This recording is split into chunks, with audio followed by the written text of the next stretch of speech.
आप उसको एनसीईआरटी में भी गैप रहता है उसमें लिख सकते हैं, नोटबुक में लिख सकते हैं, कहीं भी लिख सकते हैं, कोई दिक्कत नहीं। एनसीईआरटी में भी काफ़ी स्पेस रहता है ऊपर नीचे लिखने के लिए, बहुत कुछ रहता है ना, बहुत सारे स्पेस देता है कि आप उस लाइन में से हटा के की फैक्ट्स बना सकते हैं, है ना। और नोटबुक में लिखना चाहे नोटबुक में भी लिख जाए। तो अभी तक हमने 6 बातें सीखा, सबको 6 बातें क्लियर हो गया। हमने बस ये सीखा कि रिडक्शनिस्ट बायोलॉजी क्या है, to study physicochemical approach of biology, मतलब बायो में जो फिजिक्स और केमिस्ट्री की अप्रोच आप यूज़ करते हैं उसी को क्या कहेंगे, रिडक्शनिस्ट बायोलॉजी। जीएन रामचंद्रन से हमने 5 बातें सीखा, अभी 5 बातें याद है। तो ये 5 बातें अगर आपको 1 साल बाद एग्जाम में पूछेगा तो भूल जाएंगे? नहीं, कब भूलेंगे? जो धीरे धीरे पढ़ते पढ़ते आप उसको कभी रिकॉल नहीं करेंगे, तभी तो बैकलॉग होगा। नहीं तो इसको जाके आज ही देख लेंगे तो याद रहेगा हमेशा। अब आपसे हम पूछे ये लाइन अगर हम यहाँ से हटा भी दे और आपसे पूछे तो आप नहीं बता सकते हैं कि जी रामचंद्रन ने क्या बताया था, आप बताइएगा रामचंद्रन प्लॉट। पूछा जाएगा रामचंद्रन प्लॉट एक्चुअल नहीं पढ़नी है, रामचंद्रन प्लॉट नेट के सिलेबस का है, नीट में नहीं पढ़नी है, बट यहाँ पर लिखा है कि रामचंद्रन प्लॉट क्या करता है, कन्फॉर्मेशनल चेंज इन प्रोटीन बताता है। पूछा जाएगा वो किससे इन्फ्लुएंस थे, लिनियस पॉलिंग से। पूछा जाएगा अब इनकी बर्थ कब हुई, डेथ कब हुई, कहाँ पढ़े, क्या, उस सबसे कोई क्वेश्चन नहीं आता, सब दिया हुआ है, उस सबसे नहीं आता, बस हमें पूछा जाएगा ये किससे इन्फ्लुएंस थे, तो लिखा हुआ है लिनियस पॉलिंग से। बोलेगा लिनियस पॉलिंग ने कौन सी को स्ट्रक्चर बताई, अल्फा हेलिक्स और बीटा सीट। पूछा जाएगा इनकी खुद डिस्क्रिप्शन किस में बेस्ड थी, तो triple helical structure of collagen. इसके अलावा और कुछ नहीं पढ़ना है। क्लियर हो गया? अब नेक्स्ट पेज आइए। नेक्स्ट पेज जो दिया हुआ है यहाँ से मोस्टली बच्चे टॉपिक स्टार्ट करते हैं, यहाँ से सब पढ़ते हैं, यहाँ से जहाँ से टॉपिक से स्टार्ट हुआ यहाँ से सब पढ़ते हैं। तो अगर इससे पहले क्वेश्चन अगर पूछ दिया, उससे 2 क्वेश्चन आए तो दोनों क्वेश्चन छूट जाएंगे। जैसे एक बार इंट्रोडक्शन से इस बार पूछ दिया तो मोस्टली बच्चे का छूट गया। तो हमें उस बुक की ना तो समरी छोड़नी है, ना उस बुक के कोई क्वेश्चन को छोड़ना है ना। जैसे इस क्वेश्चन में डी नोवो वर्ड है, कहीं भी एनसीईआरटी ने डी नोवो नहीं वर्ड यूज किया। सेल के सिंथेसिस जब है डी नोवो होती है, ऐसा कहीं नहीं यूज़ किया है, लेकिन क्वेश्चन बनाने में डी नोवो वर्ड है। तो हम कुछ क्वेश्चन को बनाएंगे तब पता चलेगा कि डी नोवो वर्ड कहाँ है। बहुत सारे चीज़ आपको समरी में मिलेगा जो पीछे पैराग्राफ में नहीं है। बहुत सारे इफेक्ट्स मिलेंगे, ईआर के फंक्शन में मिले या ऑक्सीसोम के अथी में मिले, बहुत सारे ऐसे वर्ड है जो वहाँ है यहाँ नहीं है। तो हमें समरी को भी नहीं छोड़ना है। तो इसी बुक से क्वेश्चन आता है, तो इस बुक की हमें पॉइंट बाय पॉइंट याद रखना है। क्लियर? अब इस टॉपिक को जहाँ स्टार्ट किया है तो एनसीईआरटी ने सबसे पहली लाइन लिखी है कि लिविंग और non living. Line by line NCERT he deal करेंगे, इसके अलावा कुछ नहीं पढ़ेंगे, बस इसको ये बताएंगे। और जो पीवाईक्यू कभी पूछ लिया है उसको इंक्लूड कर देंगे। हाँ, लिविंग और नॉन लिविंग को डिफाइन करने के लिए आप और हम लिविंग हैं, ये सारे नॉन लिविंग है, इसको डिफ्रेंशिएट करने के लिए हमें एक बेसिक यूनिट की रिक्वायरमेंट होती है बच्चे, और उस बेसिक यूनिट को क्या कहते हैं, सेल। तो पहली लाइन यही लिखा है कि लिविंग और नॉन लिविंग को डिफ्रेंशिएट करने के लिए हमें क्या चाहिए, एक बेसिक यूनिट, और उस बेसिक यूनिट को क्या कहते हैं, सेल। क्लियर? दूसरा लिखा है सेल की बेसिस पे ऑर्गेनिज्म 2 तरह के होते हैं। जिसके पास सिंगल सेल होता है बच्चे उसको कहते हैं यूनिसेलुलर, एंड जिसके पास एक से अधिक सेल होते हैं उसको मल्टी सेलुलर। अब यहाँ पर हम आपसे पास आउट है तो कुछ फैक्ट्स पूछेंगे। आप 5 किंगडम क्लासिफिकेशन पढ़ते हैं बच्चे।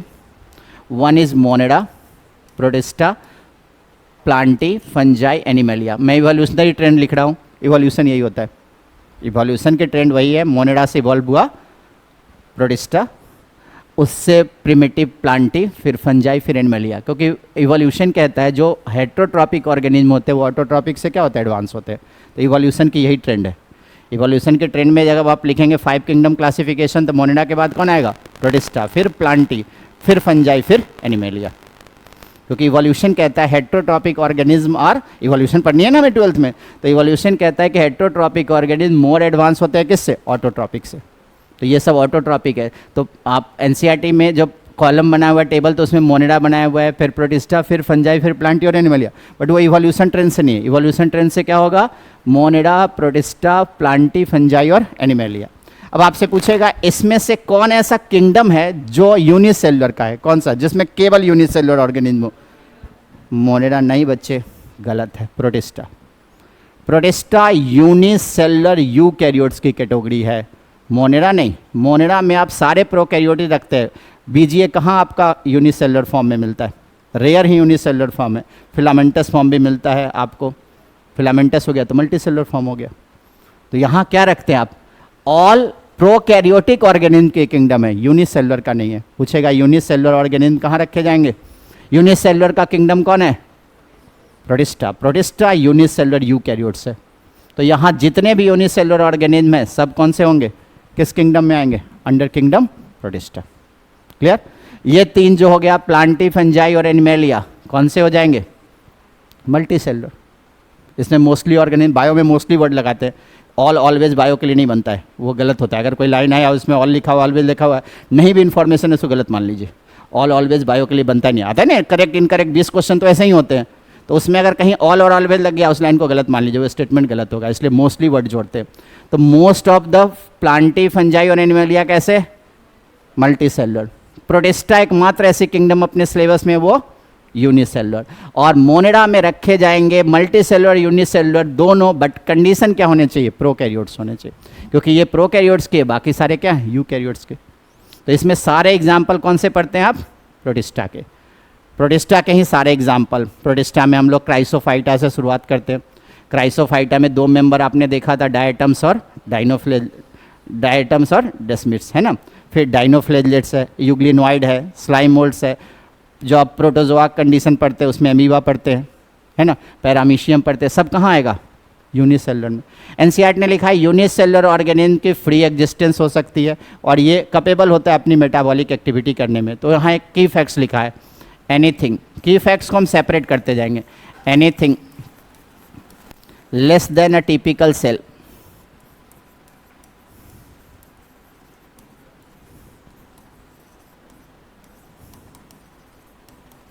doesn't ensure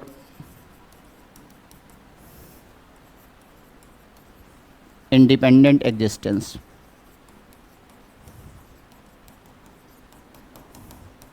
मतलब सबसे छोटे जो आपको ऑर्गेनिज्म मिलेंगे वो कौन सा, सिंगल सेल का बना मिल सकता है, उससे छोटे या सेल से छोटे यूनिट नेचर में नहीं मिलते। तो ये की फैक्ट्स है, इस पे क्वेश्चन देता है।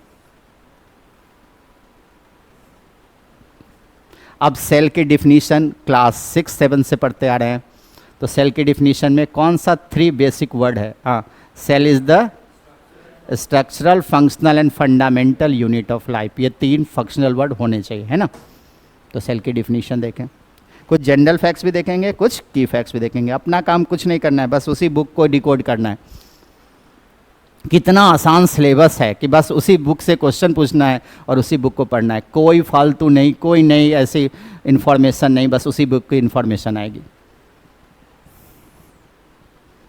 तो बायो में अगर 340 नहीं आता है मतलब आपने सही से बायो पढ़ा ही नहीं है, बस सुपरफिशियल पढ़ लिया है। 250 मार्क्स आना या 300 मार्क्स लाना बायो में वही बात है जैसे फिजिक्स में 120 आना, है ना। फिजिक्स का 120 मार्क्स जो होता है बायो के लिए 300 मार्क्स वही होता है। बायो अच्छा कब माना जाता है, जब 340 प्लस आए, 320 प्लस मार्क्स तो आना ही चाहिए, तभी आप इधर अच्छे मार्क्स कर सकते हैं ना। जहाँ ईजिली अचीव कर सकते हैं उसको पढ़ना बहुत आसान है। इसके पेपर 1 घंटे में बच्चे बना लिए होंगे, आपने 1 घंटे में पूरी बायो बना ली होगी, कलर भी कर लिया होगा, है ना। तो 1 घंटे में आपको 360 मार्क्स आ सकता है। बाकी 2 घंटा आपके पास है, 1 घंटा फिजिक्स बनाइए, 1 घंटा केमिस्ट्री बनाइए। इसमें तो 360 अगर मार्क्स में 340 आ गया तो सिलेक्शन तो वहीं पर कंफर्म हो जाता है आपका। फिर 2 आवर में 1 घंटे फिजिक्स बनाएंगे आप। मेन एग्जाम में जो 3 घंटे का होता है उसका डिस्ट्रीब्यूशन बता रहे हैं। अब 3 आवर्स 20 मिनट का तो होता नहीं, अब तो 3 आवर्स के होंगे। अब तो सब कुछ आपको ऑप्शन वाली ऑप्शन हटा दिया गया। क्लियर हो गया। अब देखिए, तो सेल के डिफिनीशन में हम लोग सबको पता है कि सेल में 3 वर्ड सर्च करना है, बाकी और कुछ नहीं। क्या सर्च करना है, cell is the structural, functional and fundamental unit of life.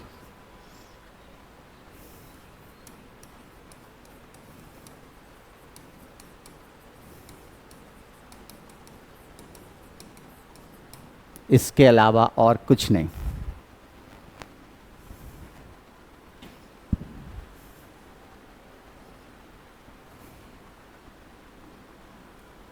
जैसे मैं बोल रहा हूँ वैसे फैमिलियर है ना, पूरी इंग्लिश या पूरी हिंदी तो नहीं बोलना है, ये इंग्लिश मिक्स है, ठीक है ना, समझ में आ रही है ना, है ना।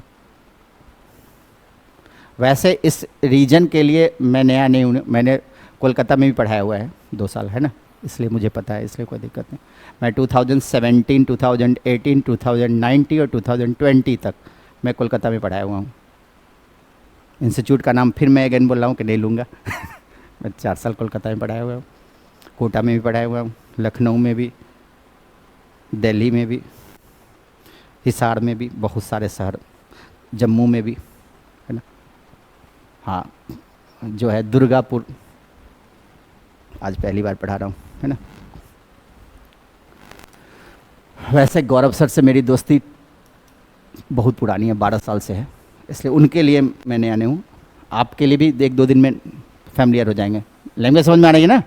हाँ, तो कोई प्रॉब्लम नहीं। क्लियर हो गया? सब यहीं के हैं, सबका घर दुर्गापुर ही है। तब तो दुर्गापुर में और बंगाल में भी देखें, कोलकाता में भी किसी को हिंदी में प्रॉब्लम नहीं होती। हिंदी इंग्लिश तो पूरी हिंदी मूवी देख लेते हैं आप, है ना, तो इतनी कोई प्रॉब्लम तो नहीं। चलिए, क्लियर हो गया। अब थोड़ा सा हिस्टोरिकल एस्पेक्ट्स बता दीजिए। हिस्टोरिकल एस्पेक्ट्स में कुछ यूज किया है, इसलिए थोड़ी बहुत देख ले। चलिए, अगर आपसे पूछा जाएगा फर्स्ट सेल ऑब्जर्व्ड बाय, कौन जाइएगा? अगर ये नहीं कहा कि लिविंग और डेड, तो आपके पास एक पॉसिबिलिटी है, एक साइंटिस्ट का नाम जो एनसीईआरटी ने नहीं यूज़ किया है बट आपको थोड़ा जानना होगा, वो है रॉबर्ट हुक। तो पूछा जाएगा सेल फर्स्ट ऑब्जर्व्ड बाय, तो कौन सा जाएगा? Robert Hooke. आपने बचपन से पढ़ते आ रहे हैं, 9th-10th के बुक में भी पढ़े होंगे कि रॉबर्ट हुक ने जो सेल देखी वो कहाँ देखी? इन थिन स्लाइस ऑफ कॉर्क।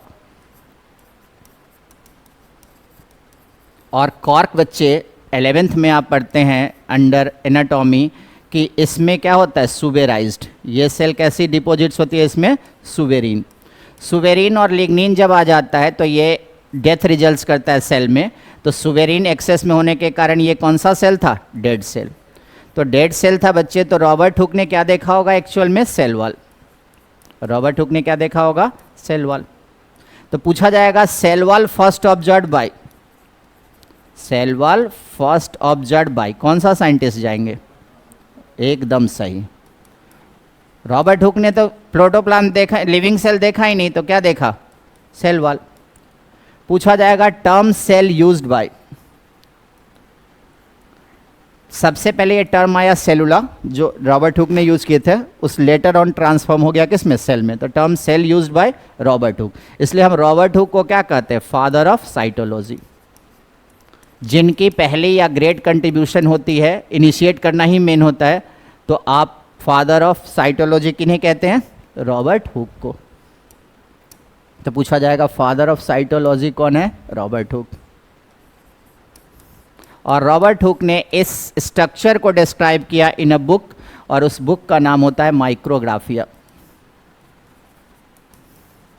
ऐसा आपने थोड़ा सा 9th में भी पढ़ा होगा। तो फर्स्ट सेल ऑब्जर्व्ड बाय आएगा तो आप जाएंगे कौन से? Robert Hooke. और रॉबर्ट हुक से 5 इन्फॉर्मेशन ही हमने लिखा, यही 5 इन्फॉर्मेशन आपको याद रखना है, इससे छठी इन्फॉर्मेशन पूछी ही नहीं जाती है।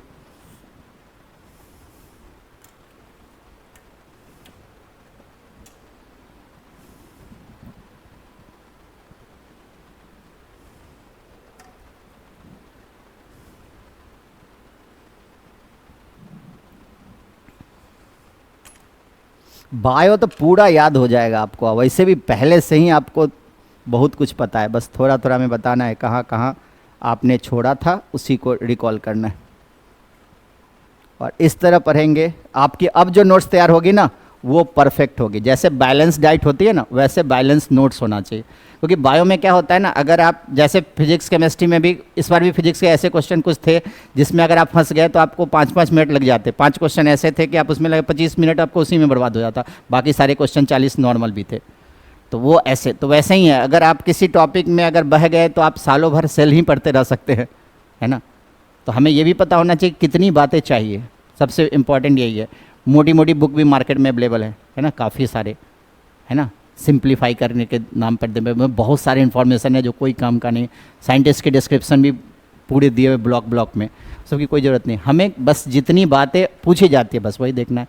ये लाइन ना भी होते हुए थोड़ा सा चाहिए, क्योंकि इनको हम फादर ऑफ साइटोलॉजी कहते हैं। और साइटोलॉजी होती है study about structural aspects of cell, है ना। सेल की अगर स्ट्रक्चरल एस्पेक्ट्स के स्टडी करें तो क्या कहलाएगा? साइटोलॉजी। पूरी फंक्शनल एस्पेक्ट्स स्टडी करें या फिजियोलॉजिकल तो सेल बायोलॉजी। तो आपसे पूछा जाएगा क्या कि फर्स्ट सेल ऑब्जर्व बाय, तब आप कौन सा साइंटिस्ट जाएंगे, रॉबर्ट हुक। अब आइए एनसीईआरटी की लाइन जो है, फर्स्ट लिविंग सेल पूछा जाएगा ऑब्जर्व बाय, तो एनसीईआरटी के अकॉर्डिंग जो है वो कौन सा जाएंगे, लीवेनहुक।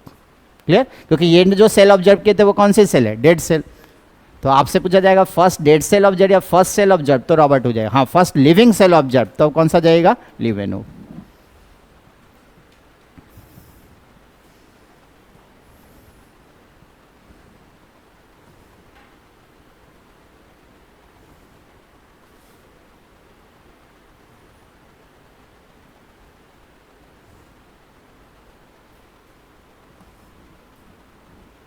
क्लियर, चलिए पेज चेंज करें, लिख लिया सबने। चलिए अब आइए, अब पूछा जाएगा बच्चे फर्स्ट लिविंग सेल ऑब्जर्व, तब आप एनसीईआरटी के अकॉर्डिंग जाएंगे। फर्स्ट लिविंग सेल ऑब्जर्व,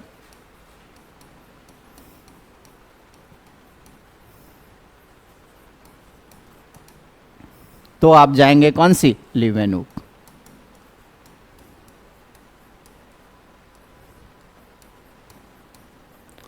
और आपसे अगर पूछ दे लीवेनहुक ने अपनी कंस्ट्रक्ट माइक्रोस्कोप से कौन सी 4 सेल देखी, तो क्या बताएंगे, लीवेनहुक ने अपनी ही कंस्ट्रक्ट माइक्रोस्कोप से 4 सेल देखी थी। एनी आइडिया, बताइए को 4 सेल कौन कौन है। लीवेनहुक ने पहले 4 सेल कौन कौन देखी। हाँ हाँ एकदम सही जा रहे हैं, हाँ बोलिए। Bacterial cell, protozoa, RBC and spermatozoa. Leeuwenhoek observe which 4 cell, bacterial cell, जिसको बहुत डिटेल में एनसीईआरटी ने बताया अंडर प्रोकैरियोटिक। प्रोटोजोआ, प्रोटोजोआ आपके लिए फैमिलियर है, amoeba, paramecium, sporozoa, all are protozoa. RBC and spermatozoa.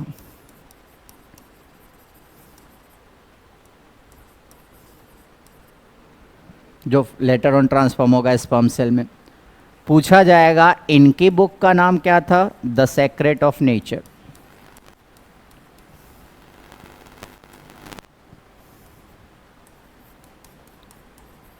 और एनसीईआरटी ने आपसे एक अगेन इंफॉर्मेशन पूछी है, nucleus discovered by, nucleus discovered by, एकदम सही, discovered by which scientist, Robert Brown. Nucleus किसने खोजी, रॉबर्ट ब्राउन ने।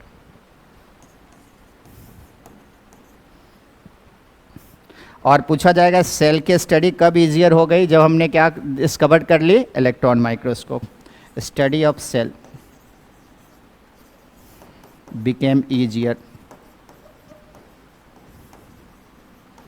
After discovery of electron microscope. Electron microscope किसने डिस्कवर की, नॉलन रस्का ने। तो यही 5 हमें फैक्ट्स याद रखना होता है कि पहली सेल किसने देखा, तो रॉबर्ट हुक। रॉबर्ट हुक ने सेल कहाँ देखा, in a thin slice of cork. पूछा जाएगा first living cell observe by Leeuwenhoek, and first अब Leeuwenhoek observe which 4 cell, bacterial cell, protozoa, RBC and spermatozoa.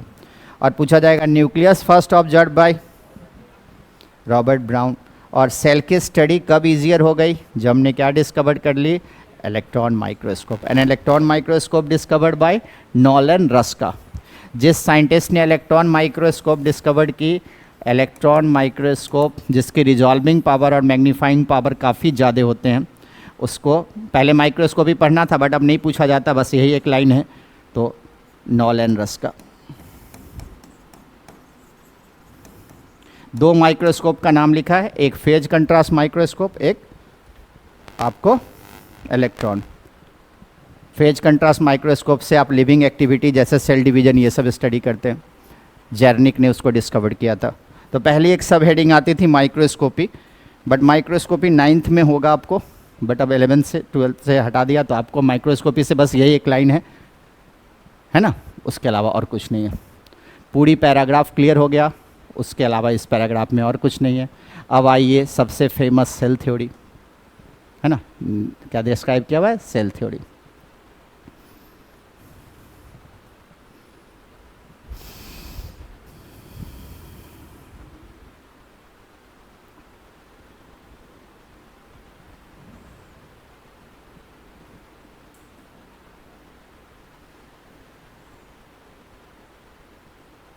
Clear? चलिए,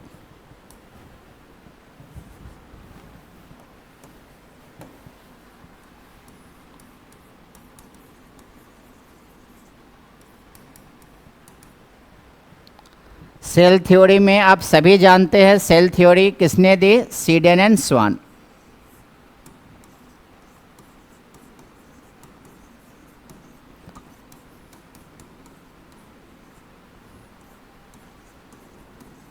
पूछा जाएगा cell theory proposed by which scientist? Schleiden and Schwann. अब यहाँ पर थोड़ा सा रेक्टिफिकेशन है, एनसीईआरटी 46 प्लेस पे गलती किए हुए है और 2019 में इन्होंने 21 प्लेस पे करेक्शन की थी, 2025 में 5 प्लेस पे और करेक्शन किया है, मतलब 26 प्लेस पे इसने करेक्शन कर ली है। 20 प्लेस अभी भी है जिस पे इसको करेक्शन की रिक्वायरमेंट है, जिस पे क्वेश्चन पूछा जा चुका है फिर भी अभी करेक्शन नहीं किया है। तो 26 करेक्शन ये 46 में किया हुआ है, मेरे पास सारे लिस्ट है 2008 से ही, लेकिन ये अभी जो है इस पर पहले करेक्शन कर चुका था, 2019 में बहुत सारे करेक्शन किया था, अभी भी किया है 2025 में, और अभी भी इसके पास 20 करेक्शन की अभी जो है वो ज़रूरत है, जो अभी नहीं किया है। हम वो मार्क करते रहेंगे, जैसे जैसे टॉपिक बताएंगे आपको बताते चलेंगे कि कहाँ कहाँ पर करेक्शन की जरूरत है, उस पर क्वेश्चन पूछा जा चुका है फिर भी करेक्शन नहीं है। बहुत सारे ऐसे प्लेस भी है जिस पे 2008 में क्वेश्चन है, 2017 में क्वेश्चन है, फिर भी वही गलती किए पर किए जा रहा है रीप्रिंट में, और उस पर क्वेश्चन करेक्ट स्टेटमेंट पे क्वेश्चन है लेकिन इनकरेक्ट स्टेटमेंट अभी स्टिल एनसीईआरटी में है, ऐसा भी आपको बताएंगे हम। बहुत सारी लाइन जिस पे क्वेश्चन 2017 में आ चुका है फिर भी अभी एनसीईआरटी में अभी वो करेक्शन नहीं हुआ है। तो 2008 से ही लिस्ट है, बहुत सारे आदमी ने एनसीईआरटी को मेल किया लेकिन धीरे धीरे करेक्ट कर रहे हैं, एक बार में 46 ना कर दे, है ना, क्योंकि 2008 से मेरे पास है तो बहुत सारे आदमी के पास होगा ये करेक्शन की लिस्ट, लेकिन अभी तक जो है इसकी पूरी करेक्शन नहीं हुई है। कितने करेक्शन किया है? 26 पे कर लिया, 20 प्लेस पे अभी भी करेक्शन बचे हुए।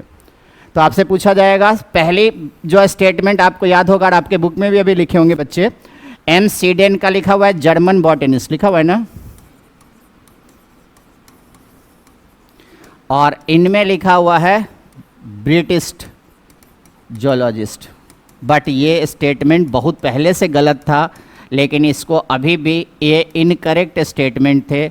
अब इसको एनसीईआरटी ने 2025 के रीप्रिंट कंडीशन में सही कर लिया है। अब इनका नाम है, जो साइंटिस्ट यही हैं बट इनकी जो है डेजिग्नेशन चेंज हो जाएगी, ब्रिटिश जोलॉजिस्ट से अब क्या याद रखिएगा? German zoologist. और कुछ नहीं चेंज करना है, बस साइंटिस्ट की जहाँ से ओरिजिन थी वो गलत था। ये पहले से, बहुत पहले से 2008 से ही ये करेक्शन उसको लिखा जा रहा है। हाँ, इनका सही है, ये जर्मन बॉटनिस्ट थे, ये जर्मन जोलॉजिस्ट थे, शुरू से जर्मन जोलॉजिस्ट था, लेकिन एनसीईआरटी ब्रिटिश जोलॉजिस्ट लिखा हुआ था तो मोस्टली क्या पढ़ रहे थे?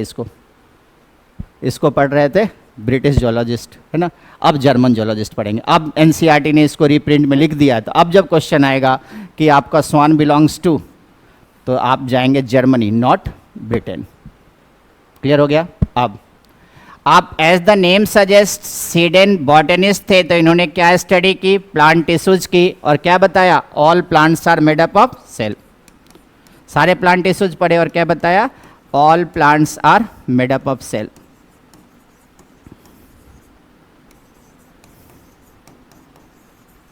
स्वान ब्रिटिश जोलॉजिस्ट थे, इन्होंने प्लांट सेल और एनिमल सेल दोनों की स्टडी की, और इनकी एक हाइपोथेसिस आई जो आपके एनसीईआरटी में लिखी हुई है।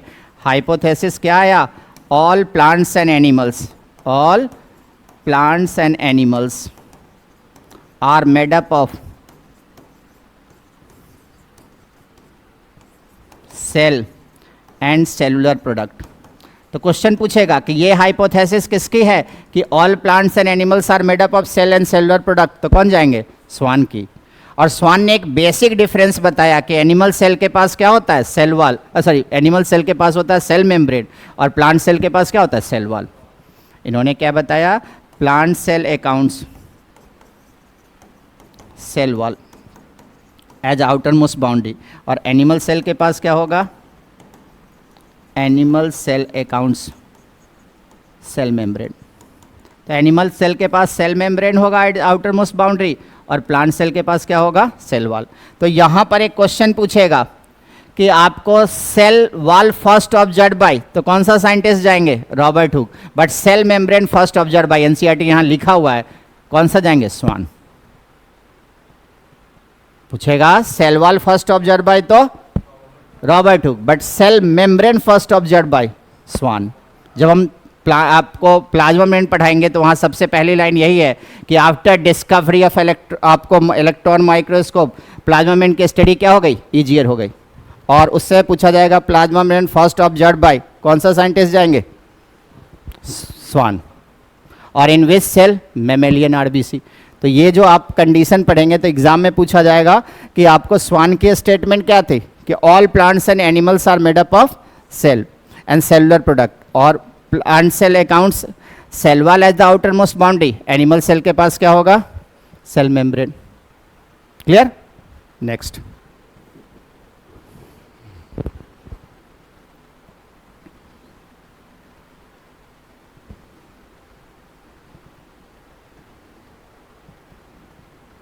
मुझे बोर्ड दिखाई देता है, कोई दिक्कत नहीं, बस छोटे वर्ड के लिए मैं चश्मा पहनता हूँ। ऐसा है ना, बोर्ड में लिख सकता हूँ बिना लिखे हुए भी, है ना। इसकी चिंता नहीं करेंगे कि मैंने चश्मा उतार दिया तो फिर मैं लिख नहीं पाऊँगा। ये तो बस माइन्यूट वर्ड के लिए ऐसे होते हैं, है ना। माइन्यूट तो मैं यहाँ लिखता ही नहीं हूँ, वो अपनी जब मुझे बुक पढ़नी होती है तब उसके लिए ज़रूरत होती है।